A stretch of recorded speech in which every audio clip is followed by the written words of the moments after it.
नमस्कार। हमारे इस खास बेहद खास श्रृंखला में आपदा का सामना में आपका स्वागत है। क्या आप जानते हैं कि भारत की 40% तटीय रेखा तटीय कटाव से प्रभावित है। इतना ही नहीं, समुद्र तल में हर वर्ष 1 मिलीमीटर की बढ़ोतरी हो रही है, जिससे करीब आधा मीटर तक जल प्लावन की स्थितियां प्रतिवर्ष पैदा हो रही हैं। नतीजा किनारों पर बढ़ता दबाव और किनारों का कटाव। और यही नहीं, नदी किनारों पर भी कटाव की अपनी एक बड़ी समस्या है, जिसकी वजह से लगातार जमीनों का नदियों में समा जाना, विस्थापन, जिसकी वजहों से गरीबी, शिक्षा, कई तरह की समस्याएं पैदा होती हैं। आज बात नदियों और तटीय कटाव की, यानी मिट्टी कटाव, खतरे और बचाव। तो सबसे पहले हम यह समझने की कोशिश करते हैं कि ये जो मुद्दा है, चाहे वो रिवर इरोजन की बात करें या कोस्टल इरोजन की बात करें, ये है क्या। सबसे पहले नदियों की बात करते हैं, नदियों के कटाव के उसके जरिए होने वाले उसकी हम बात करते हैं। तो मूल रूप से भौगोलिक स्थितियों के कारण नदियों के जरिए कटाव ये होता है। इसके कारण कई गंभीर सामाजिक और आर्थिक असर पड़ता है जनसंख्या पर। इसके साथ साथ अगर हम देखें, जल बहाव और गाद की मात्रा का संतुलन बेहद जरूरी होता है नदी में, और वो संतुलन जब गड़बड़ाता है तो कई जगहों पे कटाव होता है, दूसरी जगह पे मिट्टी का जमाव होता है। भौगोलिक बदलाव एक बड़ी समस्या की तरह सामने आता है और ये एक बड़ा कारण है नदी कटाव का। इसके अलावा कारणों की हम बात करें तो नदियों की धारा में बदलाव से किनारों पर बोझ बढ़ता है, उसकी वजह से कटाव होते हैं। साथ साथ अगर हम देखें तो बहाव में कमी से गाद का परिवहन तंत्र, उसमें बदलाव होता है, जो भी कटाव का एक कारण है। गाद की वजह से नदी का तल बढ़ जाता है, नदी अपने क्षेत्र में विस्तार करती है। जलवायु परिवर्तन की वजह से भी कई चीजें हो रही हैं, नदियों के बहाव में बदलाव हो रहा है। इसके अलावा किनारों पर अगर हम देखें तो भूमि उपयोग में बदलाव हो रहा है, अवैज्ञानिक तरीके से निर्माण होता है, जंगलों और आर्द्र भूमि पर अतिक्रमण हो रहा है, जो मिट्टी को एक तरह से पकड़ के रखते हैं। यह भी एक वजह की तरह सामने आ रहा है। और अगर हम बात करें कोस्टल इरोजन यानी तटीय कटाव की, समुद्र के बहाव की वजह से होने वाले तटीय कटाव की, तो एक जटिल प्राकृतिक प्रक्रिया का ये एक परिणाम है। साथ साथ में कटाव का असर तटीय इलाकों से आगे भी होता है। तो सिर्फ तटीय इलाकों तक ही इसका असर नहीं है, बल्कि उसके आगे तक जनसंख्या जो है, लोग हैं, उस पर होता है। खास बात यह कि भारत में 40% तटीय इलाकों में कटाव का खतरा लगातार बना हुआ है। इस तरह की स्थितियां हैं। कारण क्या है? कारण है समुद्र जल स्तर का बढ़ना, ये एक बड़ा कारण है। इसके अलावा किनारों पे खासकर हम जानते हैं तटीय इलाकों में जनसंख्या का घनत्व काफ़ी ज़्यादा होता है, एक तरह का दबाव है जनसंख्या का। इसके अलावा चक्रवात जो लगातार आती हैं, जो तूफान आते हैं, उसकी घटनाएं बढ़ रही है, वो एक बड़े कारण की तरह सामने आता है। तटीय वातावरण में बदलाव हो रहे हैं, वो एक कारण है समुद्र तटीय कटाव का। साथ साथ तटीय इलाकों में प्रदूषण भी एक कारण है, और असंतुलित विकास, जो विकास का मॉडल है, कहीं ना कहीं वो भी इसके लिए जिम्मेवार हो जाता है। तो ये कुछ मुद्दे हैं, कुछ कारण हैं, चाहे हम समुद्र तटीय कटाव की बात करें या नदियों की धाराओं की वजह से जो कटाव होते हैं। इस गंभीर मुद्दे पे हमारे साथ बातचीत करने के लिए हमारे मेहमान जुड़ गए हैं। 4 बेहद खास मेहमान जुड़े हुए हैं, आइए उनसे आपका परिचय करा दें। हमारे साथ हैं कृष्ण एस वत्स साहब, जो सदस्य हैं एनडीएमए में। हमारे साथ हैं डॉक्टर निर्मल्या चौधरी, विशेषज्ञ हैं बाढ़ और नदी के मामलों में जो कटाव होता है, नदी से कटाव उस मामलों के। हमारे साथ के रामचंद्रन जी हैं, जलवायु परिवर्तन से जुड़े विषयों के विशेषज्ञ हैं। हमारे साथ जनक रंजन श्रीनिवासन जी हैं, जो national centre for earth science studies से जुड़े हुए हैं। बहुत बहुत स्वागत आपका। और सबसे पहले वत्स साहब, मैं आपसे ये समझना चाहूँगा कि आखिर कितनी बड़ी ये भारत में समस्या है, दोनों तरह के कटाव की बात करें तो? समस्या काफी दिनों से चली आ रही है। नदियों का कटाव और तटीय क्षेत्र में जो समुद्र का कटाव, ये बहुत दिनों से चली आ रही है। लेकिन पहले जनसंख्या का दबाव कम होता था और नदियों के किनारे कम लोग रहते थे, जमीन उपलब्ध रहती थी। तो अगर जब कटाव की स्थिति बनती थी, ये नैसर्गिक स्थिति थी, तो एक जगह से लोग दूसरी जगह निकल जाते थे। अगर उनकी जमीन गई तो दूसरी जगह वो जमीन मिल जाती थी और खेती कर लेते थे। जनसंख्या का दबाव बढ़ने के कारण फिर वह जमीन की उपलब्धता कम हो गई। और उसके बाद ये जो कटाव की समस्या है वो गंभीर होती चली गई, क्योंकि लोगों को फिर से दूसरी जगह जाने का मौका बहुत अब कम मिल पाता है। वो उनको विस्थापन होना पड़ता है, और इस विस्थापन की अपनी सामाजिक आर्थिक समस्याएं हैं। तो विगत कुछ वर्षों में कटाव के कारण जो लोगों पर जो बढ़ता हुआ दबाव और उन पर वो आर्थिक सामाजिक समस्याएं, उनको खास करके कृषि क्षेत्र में और आजीविका के क्षेत्र में जिस तरह की चुनौतियों का सामना करना पड़ता है, उसके कारण यह समस्या गंभीर हो गई है, यह मानना होगा। जी बिल्कुल। डॉक्टर निर्मल्य चौधरी, हमें ये बताएं कि जैसा कि अभी वत्स साहब ने कहा कि समस्या तो पहले से थी, लेकिन जो बदलाव हो रही है वो समस्या में किस तरह का बदलाव हम देख रहे हैं दोनों तरह के इरोजन में, चाहे वो कोस्टल रीजन में हो चाहे नदियों की वजह से हो, किस तरह का बदलाव इस समस्या में हो रहा है? नदियों की कटाव के बारे में मैं ज्यादातर अगर बात करूं, नदियों की कटाव में एक जो बदलाव दिख रहा है कि ज्यादातर लोग जो नदी के किनारों से सिमटी हुई जिनका हैबिटेशन है, वो लोग बहुत ज्यादा इस नदी के कटाव से बहुत ज्यादा परेशानी में आ रहा है। एक तो ये दिख रहा है। दूसरा है कि क्योंकि बहुत सारे लोग नदी के अंदर भी, बहुत सारे जो हमारे पहाड़ से जो नदी आती है, मैं अगर ज्यादातर आपका असम, बंगाल, उत्तर प्रदेश और उत्तरी बिहार की बात करूं, तो नदियों के अंदर भी लोग काफी हद तक बसे हुए हैं। जो आपका बिहार में दियारा बोलते हैं, बंगाल या असम में चौड़ बोलते हैं, वो सब जगह में जो लोग बसे हुए हैं वो बहुत ज्यादा इस दिक्कत में है इस नदी की कटाव से, क्योंकि वो सबसे ज्यादा नदी का कटाव का जो दिक्कत है उसका अभी प्रॉब्लम जो है वो फेस कर रहे हैं। ठीक है। रामचंद्रन जी, हमें ये बताएं कि हम जानते हैं कि बदलाव हो रहा है, जलवायु परिवर्तन भी एक उसका बड़ा हिस्सा है। भारत की 7,000 किलोमीटर से ज़्यादा लंबी तटीय सीमाएं हैं। किस तरह से वहाँ पे इस वक्त स्थिति है जहाँ तक तटीय कटाव की बात है और उसको जलवायु परिवर्तन से अगर जोड़ कर देखा जाए तो? We have a very long Indian coast. Rather, the mainland coast is something like 6,500 kilometers, and the islands constitute another 1,000 kilometers. So 7,500 kilometers of long coast. And the mainland coast starting from Gujarat along the west coast, covering almost 9 states and 2 union territories, reaching up to West Bengal, forms continuous chains of natural beaches, eroding beaches, intertidal areas, backshore, having different kinds of backshore morphology. They are all different in nature at each, location. So when we talk about stability of the coast, we should bear in mind that the coast undergone fluctuations in the past, driven by then existing sea level. But right now, what we are talking about is an accelerated changes that is happening to our coast. Coast behaved in an annual cyclic manner and also in a long-term basis. So normally the beaches get eroded during the rough weather season, and it regains following that when the fair weather comes. So there is a continuous, irrespective of whether it is rough weather or fair weather, when the beach doesn't get built up, and that area is being called as an eroding area. Okay, so now we have a lot of areas which are eroding, as we have already pointed out. Okay, that we have third of the coast, Indian coast, undergoing erosion. Yeah. So and plenty of research has gone into it, and we are trying to figure out what are the different causes regarding. बिल्कुल। श्रीनिवास जी, हमें ये बताएं कि क्या जलवायु परिवर्तन हो रहा है, भौगोलिक परिस्थितियां हैं, प्राकृतिक कई तरह की स्थितियां हैं, चक्रवात है, तूफान है, जिस पे हमारा कोई कंट्रोल नहीं है।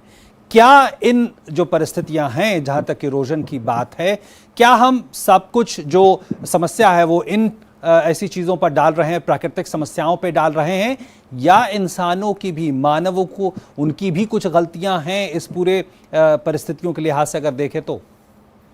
Yeah, can you explain that in English, because my knowledge of Hindi is Sir, very limited. actually, I wanted to ask that what sort of human intervention you can see in this scenario? What is the role of, it is man-made making problem, or how do you see this? You are absolutely right. The man-made blunders that we have made so far, on the Indian coast is actually immeasurable. We have really spoiled our coastal ecosystem. If you really look at all of our coastal regions, historically also, if you look at our coast about 200, 300 years before, the erosion, coastal erosion and accretion used to happen simultaneously, and there will be, plus and minus, it compensated. Today, the accretion is much less compared to the erosion. Erosion is taking place on a large scale all over the Indian coast, and more so on the Coromandel coast, from Kanyakumari to West Yes. Bengal. The issue is one of what have we made? What has really made this coast to for more erosion? The intervention that we made on the coast is really huge.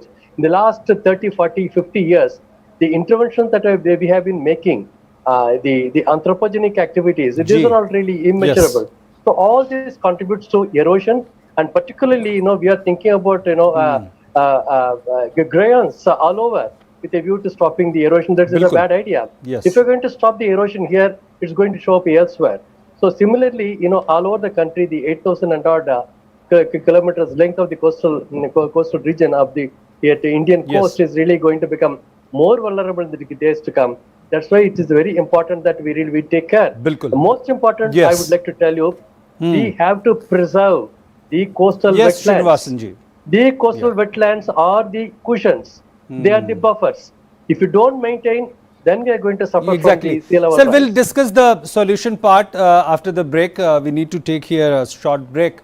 हम यहाँ एक छोटे से break के लिए रुक रहे हैं, और ब्रेक के बाद इन जो समस्याएं जो हमने देखी हैं उसका क्या समाधान है, किस तरह से भारत इसके समाधान की तरफ भी बढ़ रहा है, इस पे बात करेंगे एक छोटे से ब्रेक के बाद। Let me show you our latest innovation. Orient BLDC fans. Intelligent BLDC technology. In Orient fans में BLDC टेक्नोलॉजी है। यानी बिजली का बिल ऑलमोस्ट आधा, और लो वोल्टेज में भी बढ़िया performance. Fantastic. Orient BLDC fans. Very silent, very powerful, very efficient.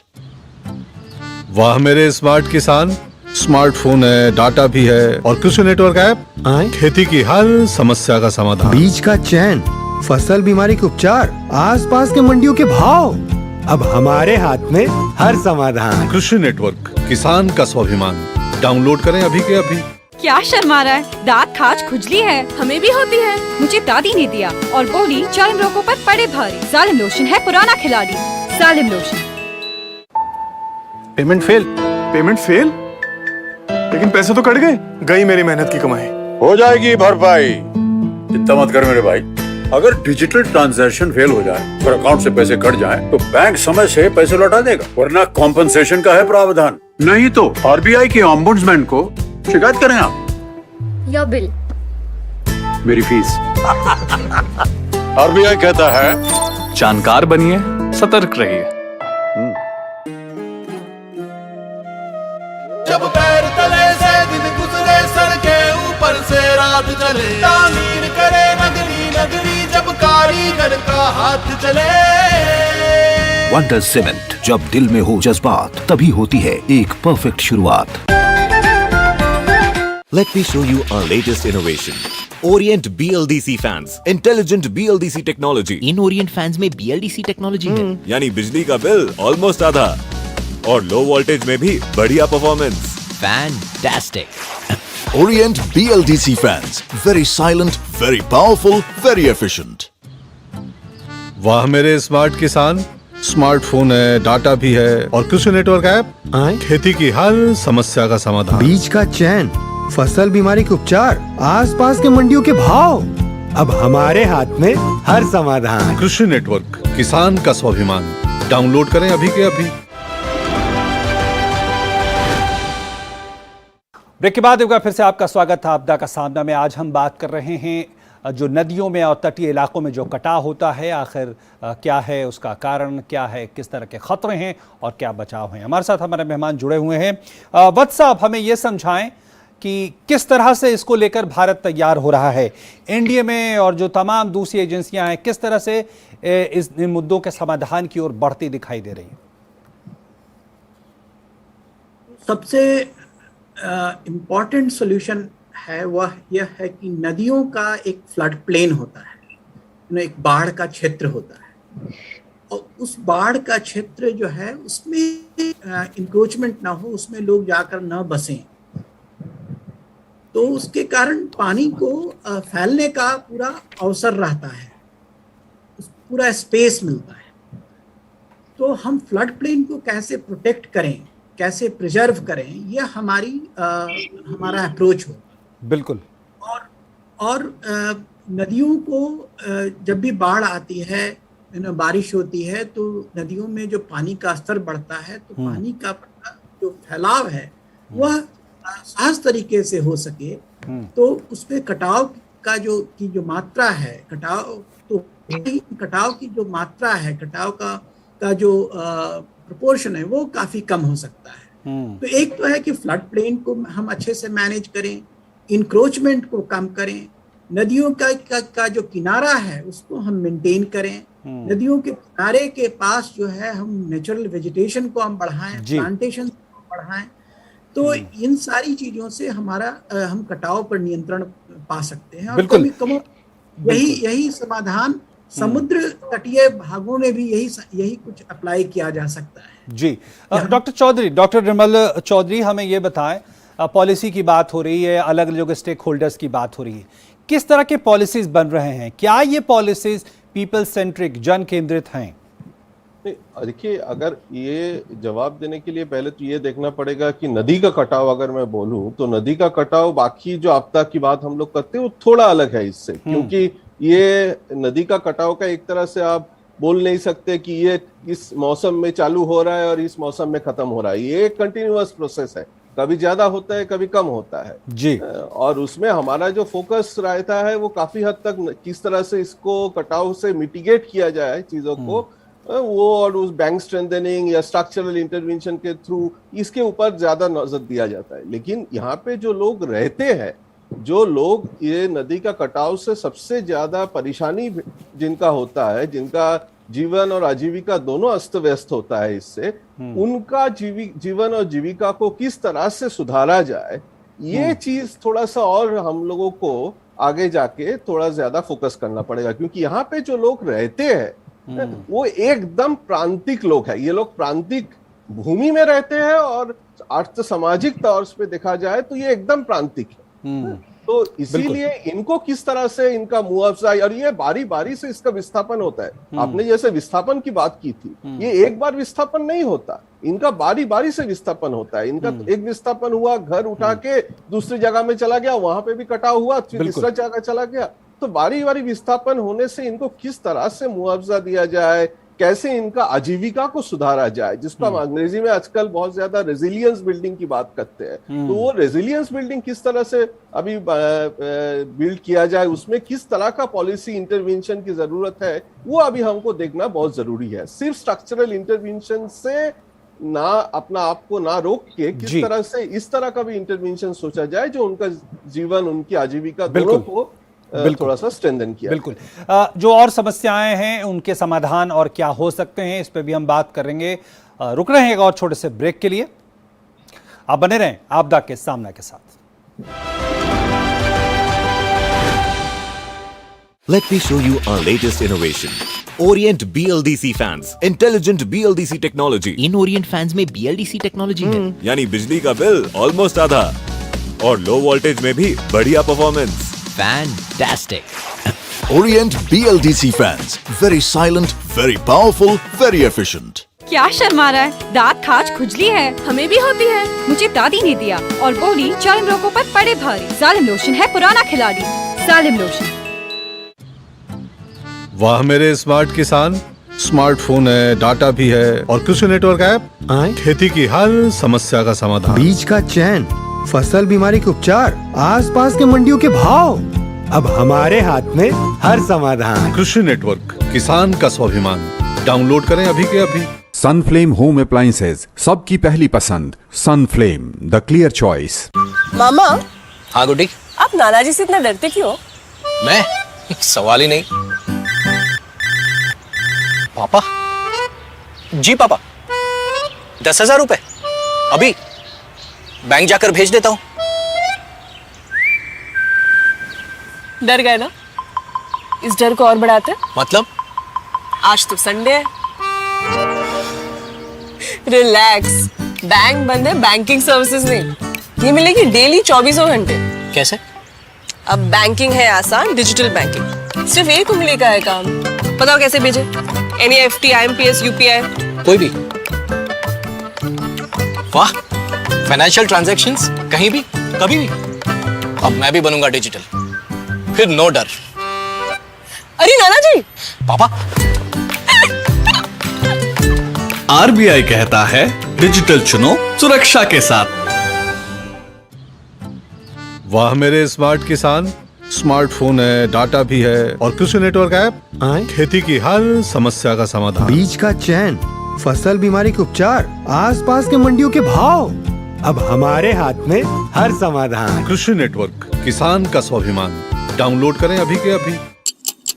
समय कभी किसी का इंतजार नहीं करता। देर न कीजिए, ये आपके द्वारा दिया हुआ टैक्स ही है जो आज देश को सुरक्षित और समृद्ध बना रहा है। शिक्षा, स्वास्थ्य और इंफ्रास्ट्रक्चर की सुविधाओं को देश के कोने कोने तक पहुंचा रहा है।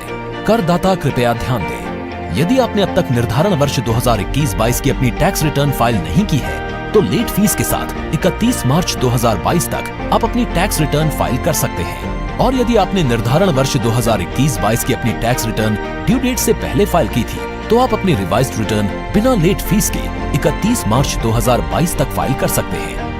याद रखें, निर्धारण वर्ष 2021-22 की टैक्स रिटर्न भरने की अंतिम तिथि है 31 मार्च 2022। प्रत्येक आयकरदाता एक राष्ट्र निर्माता। क्या शर्मा रहा है? दांत खाज खुजली है, हमें भी होती है। मुझे दादी ने दिया और बोली चर्म रोगों पर पड़े भारी। जालिम लोशन है पुराना खिलाड़ी। जालिम लोशन।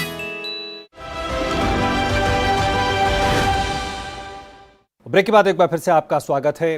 रामचंद्रन जी, अगर हम समस्याओं और उसके समाधान की खासकर इस समय बात करें, आपको लगता है कि इट इज़ वेरी एविडेंट कि जिस तरह से जलवायु परिवर्तन हो रहा है और वो पूरे प्रोसेस से होगा, लेकिन जहां तक इरोजन की बात है और ख़ासकर कोस्टल इरोजन की बात कर लें, किस तरह से इसको लेकर पॉलिसीज़ बनाई जा रही हैं, किस तरह से इसको लेकर, क्योंकि इंडिया में इसको लेकर एक पॉलिसी पे भी तेज़ी से काम कर रहा है। I think we were adopting hard engineering options involving building structures along the coast. Actually, it is time that we should rethink that whether those engineering structures have really contributed to the control of erosion in those areas.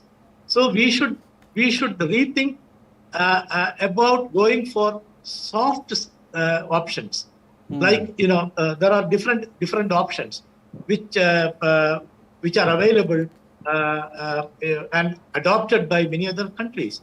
For example, we have offshore, we have beach nourishments, we have dune restorations, we have caring about the also reprofiling and retreat. See, reprofiling means you have a beach. If the beach is having a balanced profile, definitely it will stay back even during the rough weather season. So, it has become one of the most chosen soft measure. Apart from considering retreat from the area where it is critically eroding, we have no other option.